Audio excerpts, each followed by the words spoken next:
I'm Heather. I'm back for another really quick video. This one particularly quick because I'm on my lunch break again. I had to haul ass in the rain to get here, and I will have to haul ass back. I'll need a bit of extra time before getting on my bike to go back to work because I will need to put on my body condom. It is disgusting outside. I am disgusted. Like, how dare the weather be like this? So basically, I just want to tell you that I have finished reading through all of those 90s books from my childhood that I loved. And I want to tell you which ones actually held up and were actually really good in sort of a second reading, and which ones sort of maybe didn't hold up as well. And now that I'm in my 30s, they've sort of lost their magic, to be completely honest with you. I'd like my first video to say that I was going to do it for God knows why. And I said what books I was going to read. And I will put the video from then down below if you are interested at all. But basically, it's these guys. Oh, these are sort of all of my favorite ones from when I was a kid. And where it was a favorite series, I sort of tried to pick out one of the old ones from when I was a kid in the 90s. And also, if the series has kept going, I've picked a new one as well to see if, like, you know, the new 21st century versions of the same series are just as good. Basically, I ended up reading one Nancy Drew. Oh, crap. One Nancy Drew, one Goosebumps, two from the sort of Magic Attic series of books, two from the American Girl series of books, one from the Babysitter's Little Sister Club, one of the Bunnicula books, and one from the Dear America series. Like, if you were a 90s American kiddo, and you see any of these books and you're like, hell yes, I used to love that, I connect with you so much. Right, so the first one I read was The Secret of the Old Clock. It's a Nancy Drew book. And I remember reading Nancy Drew when I was a kid, and I remember not really connecting with it that well. Obviously, because it's the 1930s is when they were written. But I sort of remember it as... like, I remember it sort of weirdly fondly anyway, even though I remember not really getting into the story. So I was like, okay, I'll do another one. I'll read one I haven't read before. This one was written in 1930. It was the very first one that was written.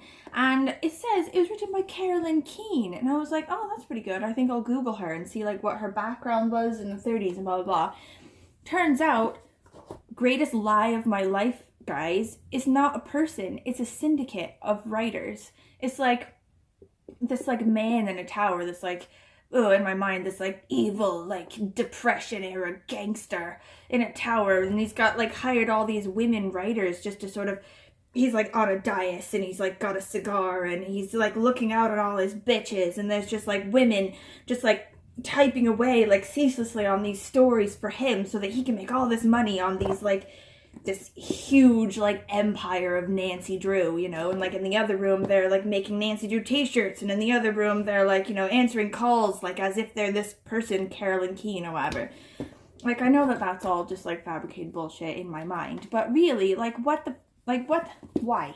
Okay, basically the main person who did it, like the very first woman that they hired, she sort of came out after sort of everything was released or whatever, to do with a lawsuit or something. Her name was released, and she was one of the main people who wrote these books, and she used to sign some of them as the author. And she's actually really cool. Like, even though she wrote this stuff in the 1930s, she was actually like a journalist who went to university and like had like an actual career in the 1930s. So I'm amazed by her, and I think I am in love with her, and I'm gonna start just seeing Carolyn Keene as her, because my view of this like Depression gangster guy is just like messing with everything.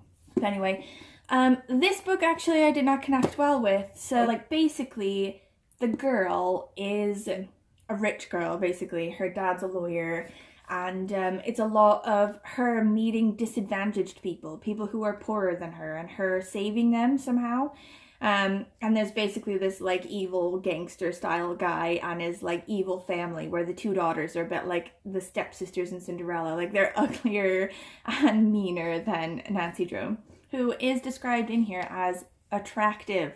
or thin. Like, I didn't need to know that sort of detail anyway. I guess it's the 1930s, like, what are you gonna do? But basically this like dad of this family commits will fraud or something by attempting to keep this rich man's will, like a new one that he made that includes, like, that names as his heir all of these poor people or whatever.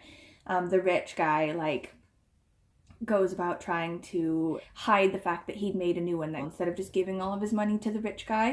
Apparently the rich guy lost money in the stock market, very 30s, and he needs the money, but thanks to Nancy Drew and getting her daddy involved in it, like Dirty Dancing, she was able to give all this money to all these like poor people. Like, yay for Nancy Drew.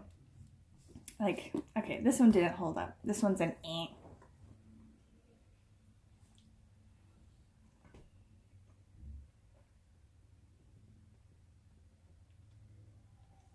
Okay, so the next one I read was the Goosebumps one. This one is called Say Cheese and Die. Like, I don't think I read a lot of the Goosebumps ones because they did make me afraid. These kids, like, wander into this haunted house in their neighborhood, as you do, and they found this camera, and it turns out that when you take a photo of somebody, it shows what is going to happen to them soon, and it's always like a terrible thing, you know, like a car accident or a disappearance or like a broken ankle or whatever. Like, it was really 90s, and it was like the ultimate like kiddo book as well. Like, there's 9th grade bullies, you know, as you do. There's a mad scientist, there's cliffhanger endings, there's Hungry Man dinners, which is like, what is more 90s for a kid, you know, than to have Hungry Man dinners from the freezer watching television. Anyway, this one just made me ridiculously nostalgic about like the 90s and about being a kid and everything.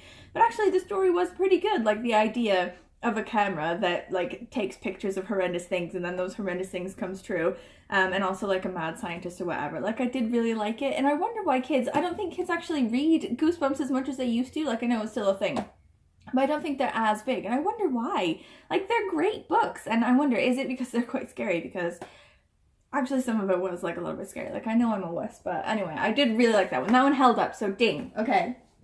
Okay, the next one I read is Bunnicula meets Edgar Allan Poe. So, like, the Bunnicula series was really good when I was a kid. I think I only read, like, the first and second one.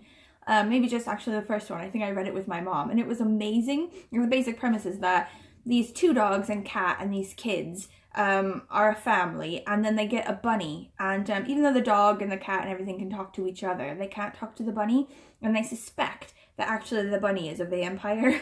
Like, they're really afraid of it because it like sucks the juice out of vegetables. But anyway, so the first one I think was written in like 1970s or something like that, and then they span sort of the 80s, but this is actually the 7th one in the series.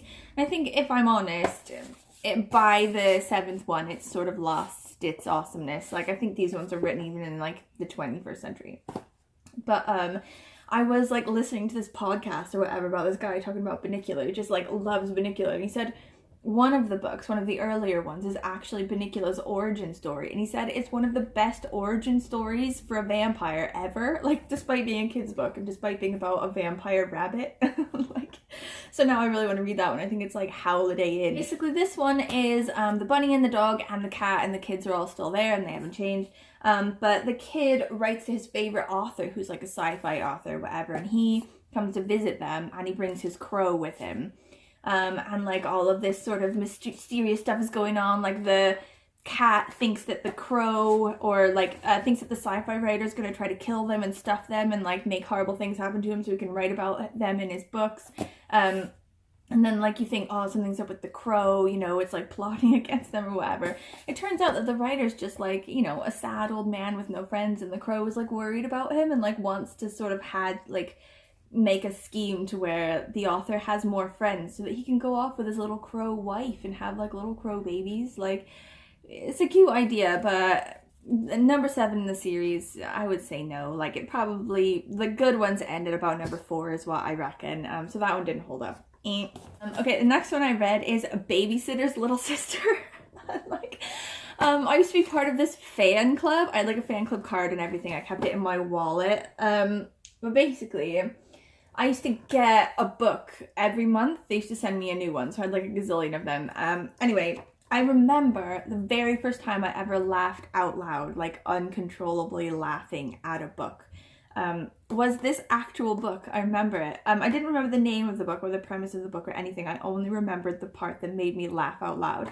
It was when a girl dressed up as something leaned on a fake kitchen and fell over. It was a good nostalgia, but obviously it is for like really, really little kids. So it was a bit like reading a picture book that I'd read to my kids. So it was a bit too little, but I loved that I found that bit, that I remember even like, you know, 25, 30 years later, like that was amazing. So I'm gonna give this like a half holding up, half not holding up, just for like nostalgia purposes. Okay, so the next ones I read were the American Girl ones. So this American Girl one I remember from the 90s. It was my favorite girl, Felicity. And this one is one of the ones that's newer. So it's the same series like American Girl or whatever, but it came after my childhood ended and I moved on to very important mature things.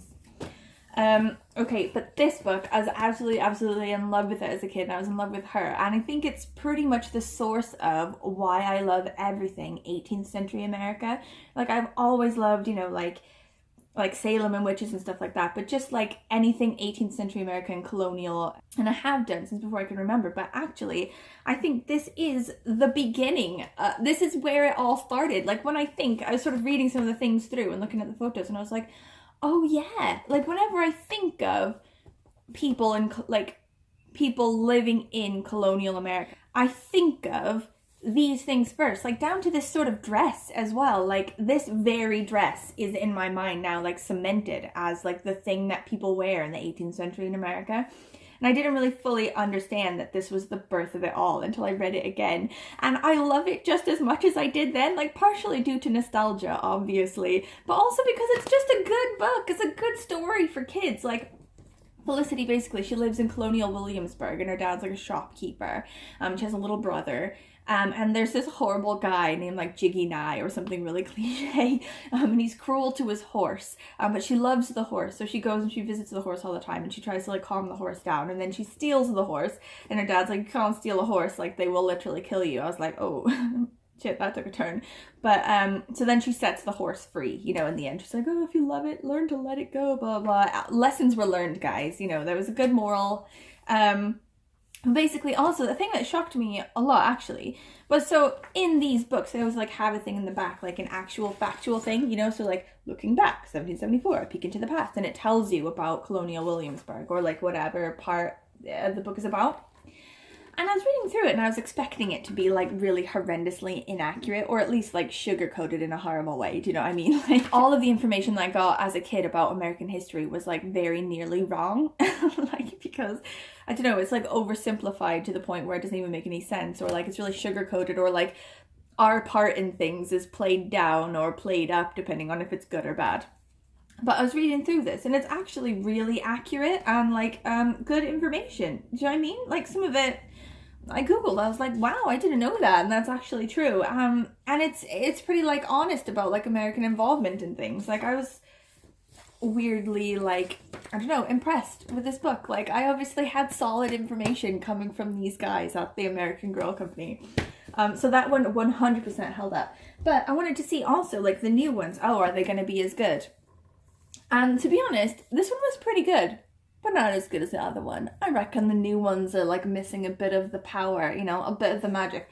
So this one is about Caroline, a new girl, 1812. So she lives on the Great Lakes during the War of 1812, which like is the United States and Britain fighting each other. Like, Britain's in Canada before Canada was its own country, fighting sort of a newly independent United States over the Great Lakes region. So she lives in New York, like right on the Great Lakes, and she wants to be a boat captain, and her dad has like a shipping company and blah, blah, blah.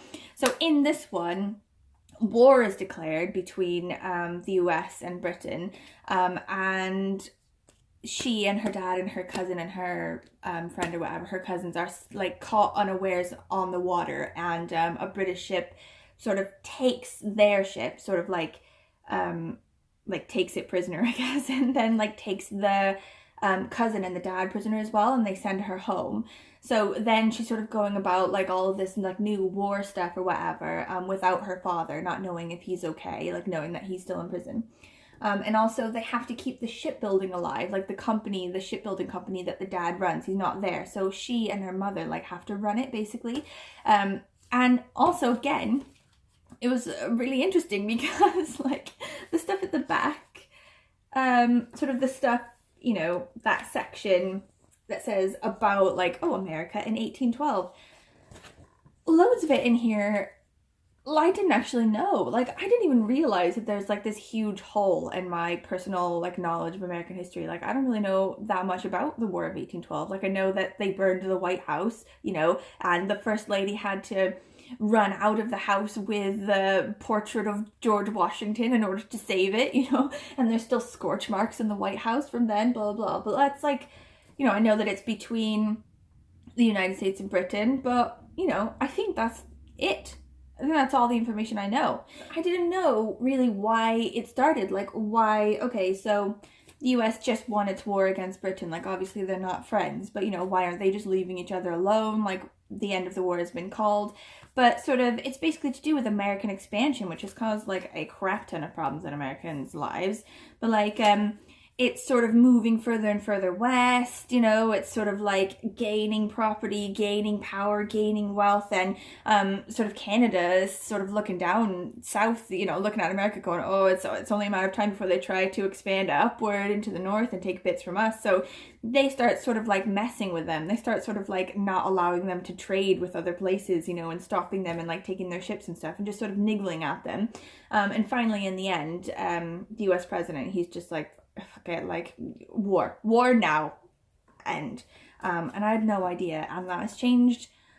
Like, I love to Google new things based on what I found in books, and I did not expect to find it in a kid's book. I would say this one held up. This one was good. So the standard of the American Girl series has not like gone down really at all. It's like kept up. Okay, balls. Okay, it'll be super quick. Oh my god. The next one I read was the Magic Attic ones. Okay, so this one I remember from the 90s, Megan. I had these dolls as well. So there's a Heather character as well in the Magic Attic ones. I had the Heather doll. I also had the Allison doll. But I quite loved Megan as a character. And I remember this cowgirl Megan that I had. It's so cheesy, but I just love it. Like, look at this stupidness. Anyway, like the premise of the Magic Attic series is that there's this old house on their street, and these four friends, they accidentally find out that it's like a magic attic. You go in there and you try on stuff that's in a trunk, and then you look at the mirror, and then you go through the mirror into another time. And actually, this has sort of blown my mind a little bit, because obviously when I was a kid, I just bought into that fully. I was like, oh yeah, they go through a magic mirror, you know, like, oh, the magic mirror is obviously in like an old manor house, like where else would a magic mirror be? But now that I'm reading it again as an adult, I'm like, obviously they don't go through a mirror, it's their own imaginations. They've tried on all this dress up stuff, and they're looking in the mirror and they're thinking about their own problems, and they're thinking about all this stuff, and they just pretend that happens. They pretend that they're now in a new place. This has just blown my mind, like seeing, obviously, like between being a kid and being an adult. But anyway, this particular one, Cowgirl Megan, she tries on this like cowboy thing in the attic after like having a fight with her friends. So at school she has a fight with her friends because she wants to be like a diplomat at the UN or whatever, and they're like, you need to have like more realistic dreams, like, you know, don't you want to be like, you know, working at the Walmart or whatever? And she's like, no, and then she is really upset at them, and she goes to think about her troubles in the attic, and she puts on this like cowboy thing, and she becomes like a trick writer in like the Old West or whatever. Anyway, I really enjoyed that one. I would say that one held up as well. Like, that's just as good as when I remember it. Okay, so this one is Rose Faces the Music. So when I was a kid, there wasn't a Rose character. She's like a Native American character, like Cheyenne or something. And she's new to the group, and she refers to like the four original girls as her friends or whatever. She's obviously like the new kid. And so I thought, oh, I'd get like an old one of the Megan ones, and also one of the ones that I didn't really know about when I was a kid. And this one, basically, she is a bit naughty. She doesn't put things on a floppy disk for her mother like she told her she would. Takes ages apparently to transfer all of the files from the computer to the floppy disk, which I don't remember from the 90s. I don't think I did a lot of floppy disking. But she also accidentally broke a window or something, or a lamp with her soccer ball. So she's like, oh, I need to go to the attic and think about what I've done and like my like bad behavior or whatever. She puts on this like pretty dress and like grabs this saxophone, and she ends up in like this faraway thing where she's with a school and they're gonna go play for the president's inaugural ball or something like that. Like it was like extra obvious, like even more so than I think the other ones, like where she ends up in this new place and you have to tell the reader what's happening in this new place, but you can't be as obvious about it as you want, because then it will let everyone know, or like let the reader know that they know that you don't know. Do you know what I mean? So she's like dropped into this thing and the girl's like, oh, it's so helpful that Mrs. Lum, our choir director, has allowed you to fill in for Tommy who had the flu. Like, surely you'd know that Tommy already had the flu, and surely you'd know that Miss Lum was the choir director. Like it's really a lot of stuff like that, which was super annoying. I guess the kids' book, but it's worse than the other ones. Also, something that I realized about this woman that owns the house, in the magic attic house, she's like a nice old lady, and she's like a magic lady, she's got a magic mirror, and she knows all the kids, she knows what's going on, blah, blah, blah, like she's like a bit magic, But no, I realize now she's just an old lady, she's a busybody. Like Rose is like, oh, I wonder how she always seems to know everything, and like 10-year-old me was like, because she's magic, obviously. Like 32-year-old me is because like, she's a busybody. She doesn't go to work. She gardens all day long and she watches your front door. She knows exactly what's going on in your house. She has nothing better to do. You know what I mean? But anyway, I'm actually going to mark this one down. I don't think that I think that there's a lot of like really high standards coming from this like book section. And I think that, this doesn't meet that high standards. Like I'm going to say on that one. Okay, so I am definitely going to be late to work. I have to be super fast about this one, which is really sad because it was my favorite one, and actually one that I would have read even if I wasn't doing like a project to do with kids' books, okay? Dear America series. I absolutely loved this series. There are loads of ones. There was like a kid who was on the Titanic. There was a kid who went across the prairie in the 19th century, like moved from the east to the west. There was a girl who was like kidnapped by Indians. She was like a white girl and had to go and live with like a Native American tribe or whatever. There was, I think, a girl as well who was like on the Mayflower. Anyway, I absolutely loved those books. So I didn't get an old one, like one of the ones that I had before.